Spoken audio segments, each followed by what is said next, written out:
नमस्कार। आज हम चर्चा करेंगे पंडित भीमसेन जोशी की। आप सभी ने इनका नाम बहुत सुना होगा। ये बहुत बड़े शास्त्रीय गायक हुए हैं जिन्होंने संगीत के क्षेत्र में बहुत नाम कमाया।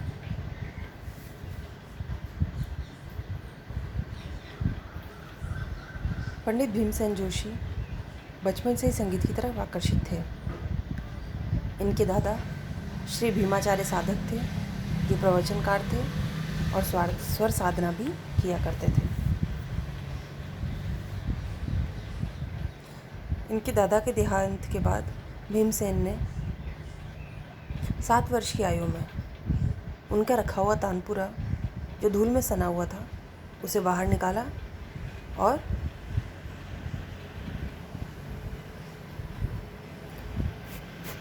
स्वर साधना शुरू की। भीमसेन के पिता श्री गुरुनाथ जोशी उन्हें भीमसेन पुत्र रूप में किस तरह प्राप्त हुए, ये भी एक अद्भुत घटना है। उन्होंने एक स्वप्न देखा था कि वीर नारायण उनके सामने हैं, भगवान नारायण उनके स्वप्न में उनके सामने हैं, उनके आंसू बह रहे हैं, उनका कंठ भर आया और उनके मुंह से निकला नारायण।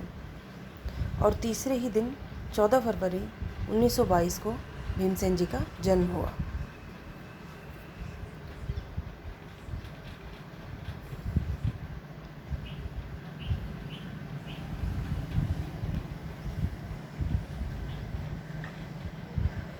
ऐसा कहा जाता है कि जब इनके पिता ने इनका मुखमंडल देखा,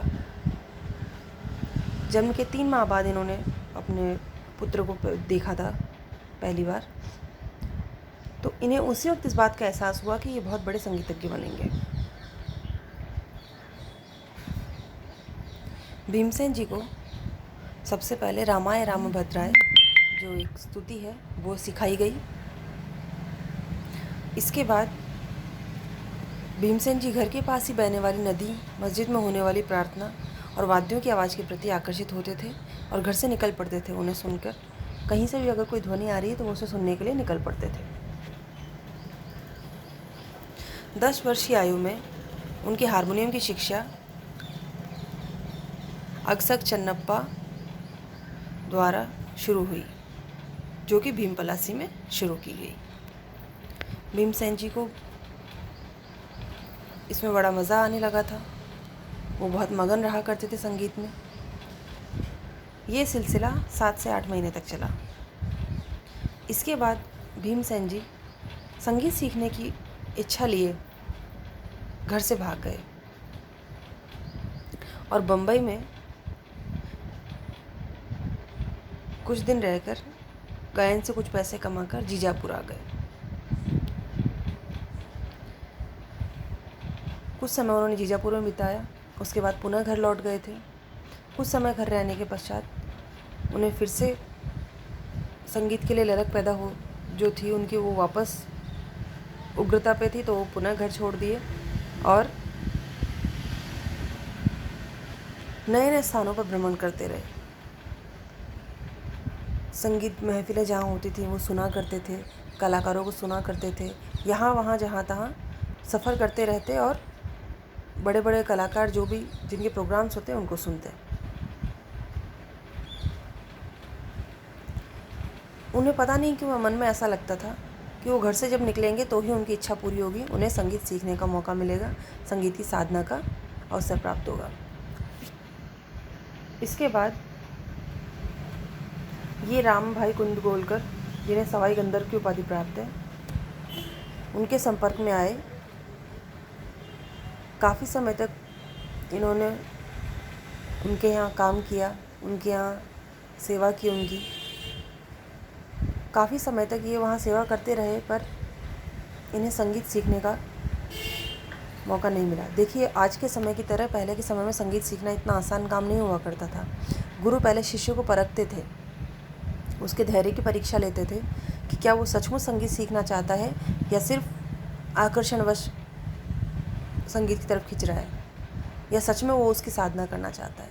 तो जब तक गुरु इस बात की परख नहीं कर लेते थे, वो शिष्य को संगीत शिक्षा प्रदान नहीं करते थे। तो भीमसेन जी ने भी काफ़ी समय तक, लगभग 1 वर्ष तक सवाई गंधर्व जी के यहाँ सेवा की, उनके घर के काम किए, उनका छोटा बड़ा हर काम किया उन्हीं उस घर में रहकर।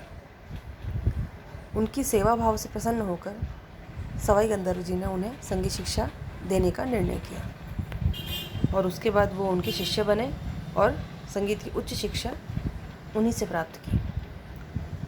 सन 1944 में भीमसेन जी का विवाह हुआ।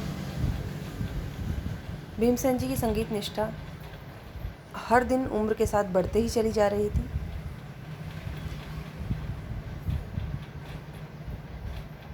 योग्य गुरु के सानिध्य में रहकर संगीत साधना करने के पश्चात उनका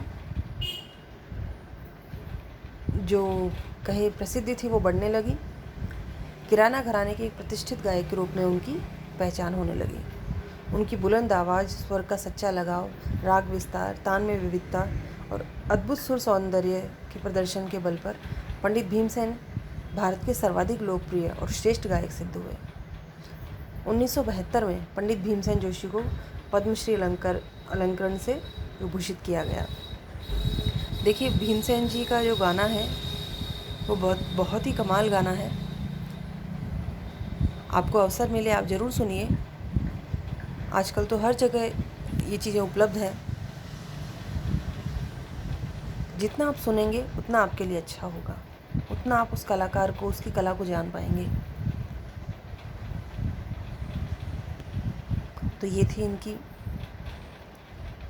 जीवन चर्चा। भीमसेन जी को ड्राइविंग का भी बहुत शौक़ था। संगीत के बाद उनका दूसरा पैशन ड्राइविंग था। उन्हें बहुत पसंद था कार चलाना।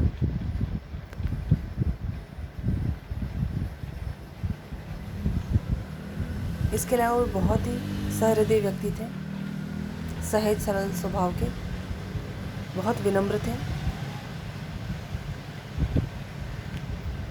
इस बात का एक मैं छोटा सा किस्सा आपको बताती हूँ। एक फिल्म आई थी, उसमें भीमसेन जी का और मन्ना डे साहब का ड्यूट है, जिसमें शायद बैजू बावरा नहीं, मुझे माफ़ कीजिएगा, पिक्चर का नाम अभी ध्यान नहीं आ रहा है।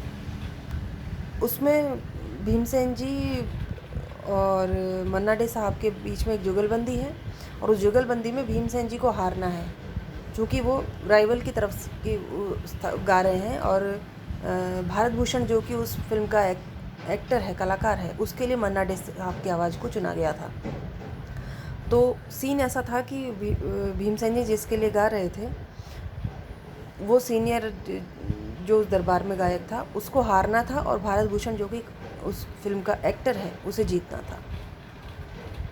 मुझे देखिए कंफर्म नहीं है वो बैजू बावरा ही फिल्म थी या उसका कुछ और नाम था।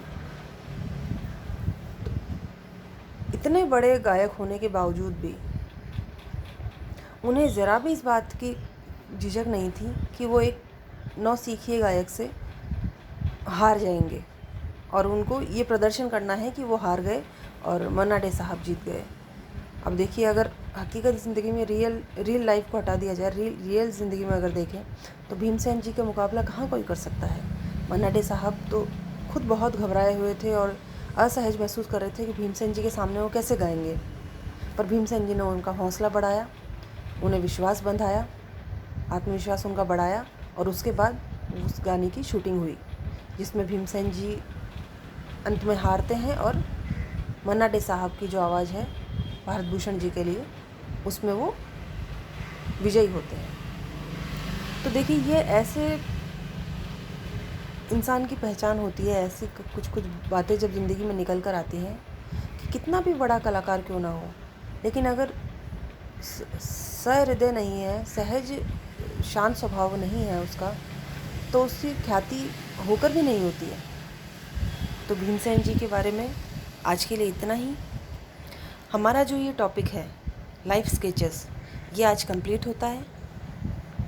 इसमें जो 5 कलाकारों के जीवन चर्चा हमें करनी थी वो हमने की है अब इसके बाद हम किसी और टॉपिक पे चर्चा करेंगे। धन्यवाद।